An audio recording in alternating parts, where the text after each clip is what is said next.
Hi, my name is Frankie. Thank you for listening to my mom. I never listen.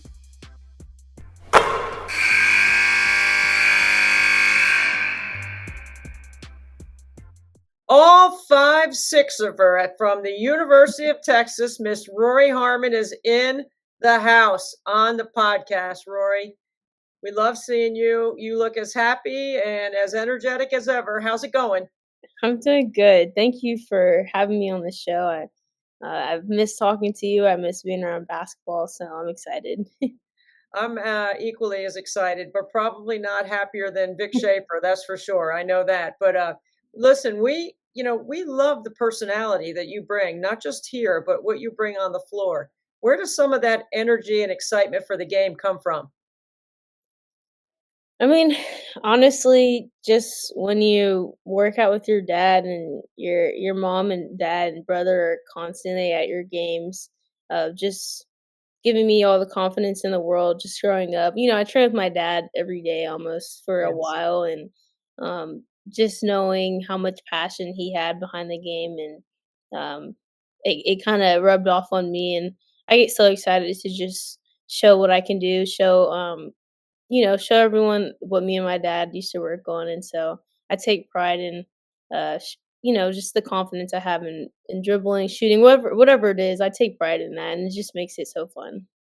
The confidence comes from repetition. And I know that you have put a ton of work in this off season to get ready coming off injury. First of all, how do you feel? And then what did you spend your time working on? So I feel really good, honestly. Like I felt good a while ago, kind of maybe 2 months ago, but just obviously I had to wait till I was medically cleared for my surgeon, which happened about I think a month ago in a couple days. So um, really, I feel good. I think it's just the repetition, like you said. Same with basketball court and skills. The repetition, getting back to the court. Obviously, it's one of those things that are mental. It's not really physical anymore because I feel great, but mental aspect and getting mental reps. And then I mean, honestly, during this recovery, like the first few months were probably the hardest with just not being able to really do things on your own, and not really being able to understand like, why can't I walk? Like, how can I not remember how to walk and run? So I think those were the things that obviously you focus on. You have to lay your foundation like very well. So when you have a great foundation, obviously, um, at this point, it makes it easier to go through the 6 and 7 months, but I think at that in the summer, I worked a lot about, like, agility and, just trying to get back to my speed because my speed is a lot different than a lot of people's speed, so I had to really hone in on and understand that, my work ethic has to be a little bit harder than probably what the norm is, and, just to get back comfortable where I'm moving, and obviously just I was working really hard on it. I'm almost speechless because I look back and see that I pushed through a lot of pain just to be able to feel great today. So yeah. And so did college basketball push through a lot of pain with you after 9 games, the way you were playing and how you had set the team on such a great launching pad, right? And there are demands to play this game, there's no question. And then there's Vic Schaefer demands. There's a physical demand and there is a mental demand. And when you're the point guard, and he's had a lot of good ones in his day, he has something special with you. What do you think that is? That's a good question. I think we share the same passion for the game. We both hate losing more than we love winning. And this is my fourth year with him, and we have our conversations, a few times in a week or whatever it is, and we just sit and talk and make sure that we're on the same page. And sometimes it's not even about basketball. Sometimes it's just checking in on each other, and I think that that's going to really help down the line. But I think he likes in his point guards. He likes his speed. He likes the IQ, and Yes. one of the things that me and you have talked about was like just putting the ball in people's hands at the right time, right place, the right moment. In Three the game. W's, Rory. It's the three Yeah, W's, and you got it. Who to get the ball to, when, and where, right? And the better exactly, weapons you have around you, the better you do your job. exactly. Yep, that's exactly what it is. All right, let's talk about some of your weapons. You have had a chance to help Madison Booker in a lot of ways that nobody saw, right? Mhm. You're in her ear in practice. We're not in practice every day, but when you watch the evolution of that kid and you knew how good she was when she came in and then thrust into the role that she played last year that led to an All American campaign, how much pride do you take in your role where it might have looked like a silent role, but some of us know what a bigger role you played in her development? Yeah, it was definitely a lot of challenging days. I mean, I just remember it was kind of fresh on I just injured myself and we had a few bad games after that. And I remember she was just having a hard time and everyone's just on edge and Coach Schaefer's a little upset on edge and I just remember the one of those bad practices, mind you, I hadn't even had surgery yet, and I was done feeling bad for myself, and I was like, "Hey, you know what? There's someone who is in my position right now who probably has no idea what to do." And I remember as a freshman, I remember myself how difficult it was, and I'm a point guard, an actual point guard, So I was like, it definitely must be harder for Madison. And I just remember I was like, I'm not going to let you do this alone, and that you're just gonna have to be able to listen and understand that there's gonna be some bad days, like there will be. And I just remember telling her about the 3 W's. When not even just that, but just some like when coach calls a play, there's a reason for that. There's just a lot of I said there's a lot of composure that comes with it. Like everyone's paying attention to you. Your energy is spreading throughout the team. So whatever you're doing is what the team is gonna. There was just a lot and it weighed on her a lot. But as the games went on, and I'm pretty sure the whole world saw, like once she understood what to do and how to do it, she was able to do it perfectly almost. So Well, she did it well, and it certainly expanded her own skill set. And now you're back, and your team is playing really well. You guys are scoring a lot of points. You play at a high tempo. I want to know because you mentioned already about the agility that you worked on in the off season. How much more preparation in the off season do you do with your body to get ready to play the grueling style that comes with the demands from Texas, the full court pressure, the up the line, the aggressiveness, the way you run on tempo on the offensive end, all those things that make it so exciting? Is there more to it than what we see? I mean, honestly, like I said, I really did lay my foundation really well. So, um, all it at that point now, it's like just continuing to do reps, and that's exactly what we do in practice. Like, if it weren't for practice, I wouldn't be well prepared for these games to be moving, and practice for us is a lot harder for games, and probably a lot harder for a lot of teams. And so, realizing when I started to get through these practices and I could tell it was a step slower to begin with, but Mhm. that makes complete sense. Sure. Um, but now I'm like truly catching up. Like I don't even think about, like, being a step slower. I can feel that I'm, like, almost like, I'm either right now, I'm really close to my normal self. I think I can do a lot better. Obviously, the outside people are like, "Wow, you look even faster than before," but me personally, I can tell, yes, I probably do look super fast, but, I can tell I'm, like, slightly just a little behind sometimes, and which is probably not even that big of a deal, but I think it's a big deal, but I think practices being the way they are and, Coach Schaefer making sure I get all my reps in on defense because the offensive part is the part that's, simple. Now your defense is like you're having to actually react to someone else, and that was, like, one of the things towards the end of my rehab, was like proprioception. So like just reacting to other things like Mhm. landing and unknown, uncertain spots. And so that's where I made sure I was focused on my reps because that's defense is truly what matters. And then obviously when that gets down, like my offense will come and all that good stuff. So yeah. I'm not really worried about you, Rory. I'm sure you are eating, sleeping, drinking, all of it right now just to get ready for what's coming ahead, which is not just the Gulf Coast Showcase. UConn's on the schedule, the SEC schedule. You're going to play South Carolina twice.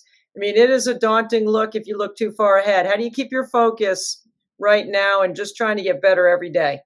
I think honestly, I feel throughout my ACL recovery that has taught me to really just live in the moment and understand that you do need to take day by day because I couldn't skip any days. I couldn't skip any months when I was going through my ACL recovery. I had to be patient. And that was one of the takeaways I had from going through that was being patient. And so it's really easy for me to not look ahead at all because it's like I can't just be myself all over like, I can't be my 100% self, like, in, the next day. So I have to take step by step and, that's one of our things here, like, just getting 1% better every day in practice, and, it's really easy to do that now, like, I feel like I've completely been humbled, and, I definitely have another level of maturity in me, so yeah. It does sound cliche at times when people talk about culture identity and getting 1% better. I think it's coach speak. And, we know that's the truth, though. It's the process. Like you said, you can't take a shortcut to a national championship. There's no shortcut to cutting down the nets. When you look at what you have in front of you next, especially I want to ask you about the SEC because Vic has a great understanding of the league and you're coming in a little bit new, but basketball is basketball and you're going to go to some new environments that you haven't been in before. Is there anything that about the SEC that you've learned from Vic that gets you really excited about being a part of it this year?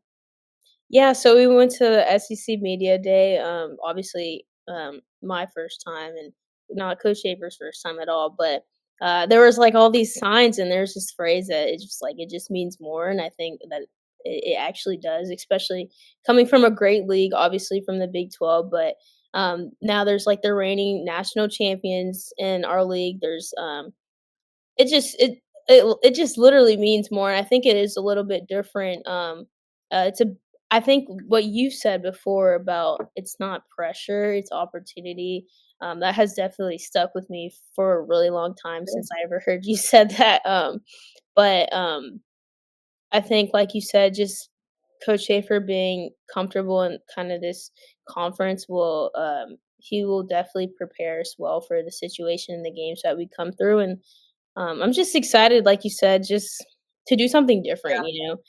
It's just different. We're playing really great teams, and uh, I mean, there's not much else to say. Like we just kind of have to play basketball and understand. Like there is a different style of playing the SEC. I think they're a lot more athletic. A lot of them can really truly take you off the bounce, and they're just putting their head down and just going. And so it's a lot more aggressive.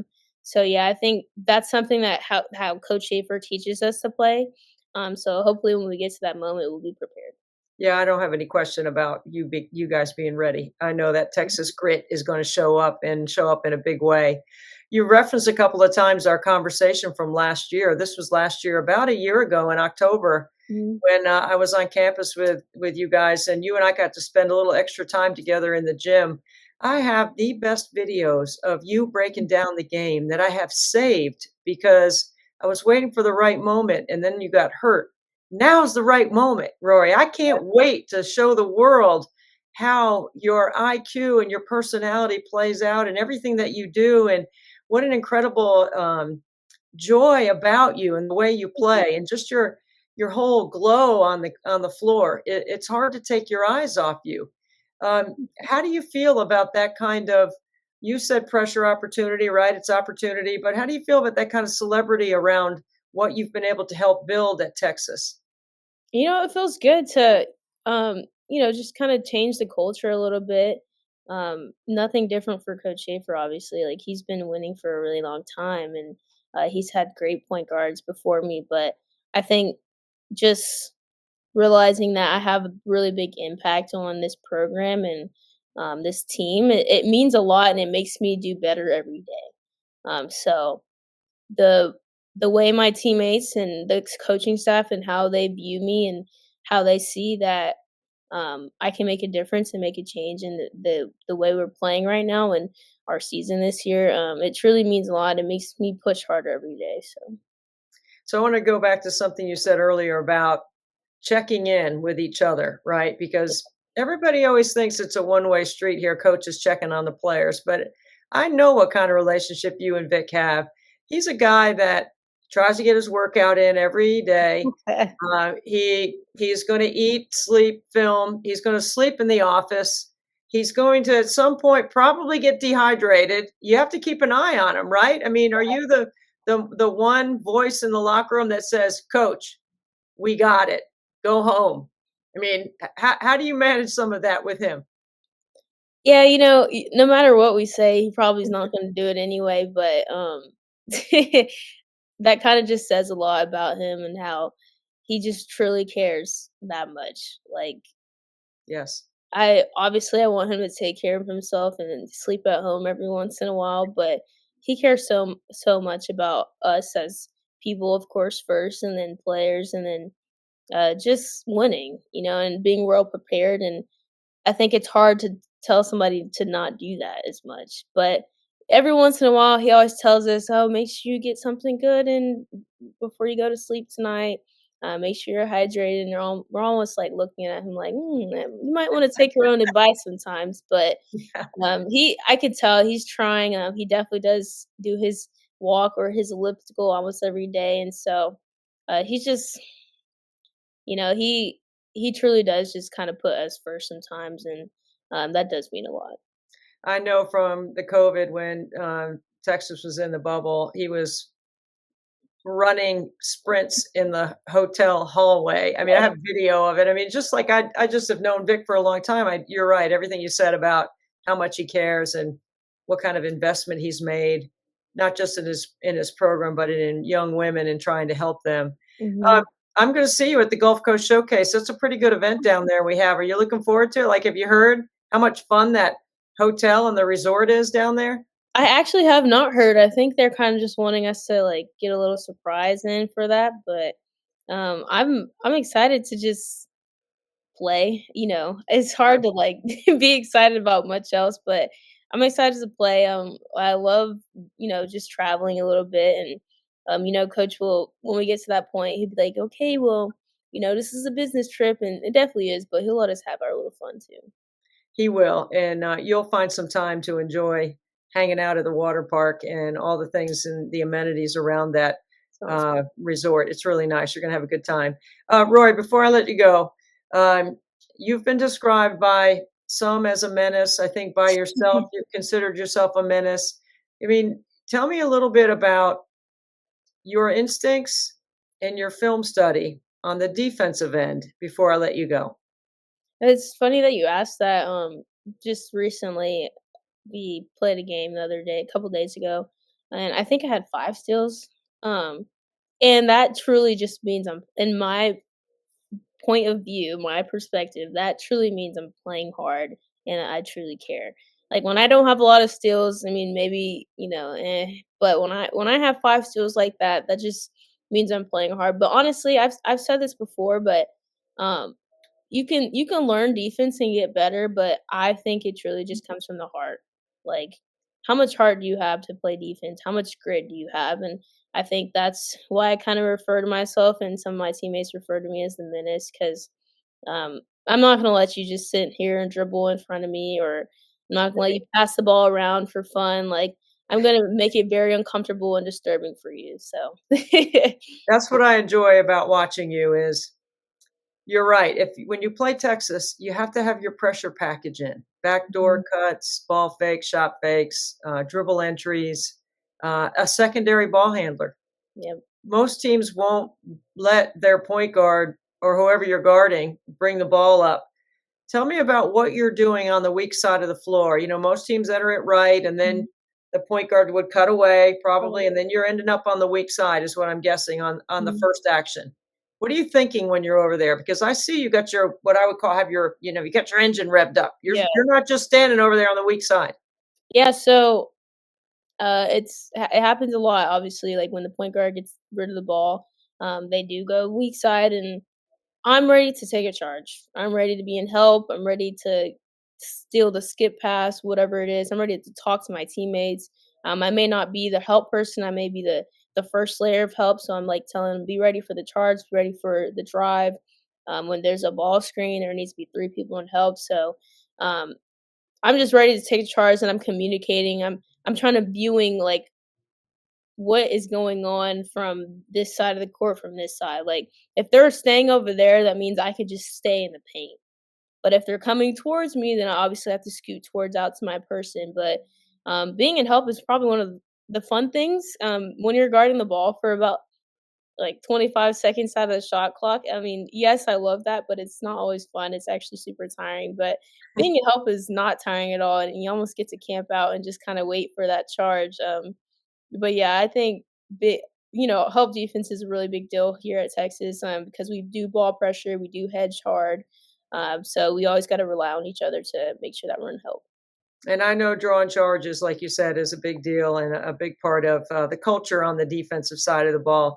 Rory, we're all happy that you're back and healthy.